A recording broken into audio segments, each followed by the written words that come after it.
Polis menahan 12 individu termasuk seorang wanita tempatan bagi membantu siasatan berhubung kes khianat serta ugutan jenayah yang menyasarkan aktivis media sosial dikenali sebagai Cikgu Chandra.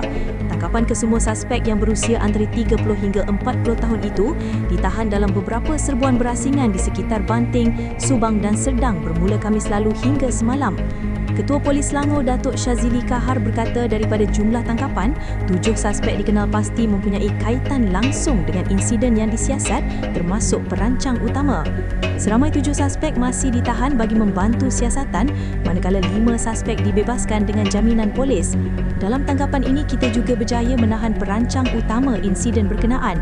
Motif kejadian berdasarkan siasatan adalah kerana rasa tidak puas hati dan terguris perasaan, katanya pada sidang media di Ibu Pejabat Polis Kontingen Selangor hari ini. Syazili berkata siasatan kini diteruskan mengikut Seksyen 427, Seksyen 506 dan Seksyen 435 Kanun Keseksaan bagi mengenal pasti motif sebenar kejadian.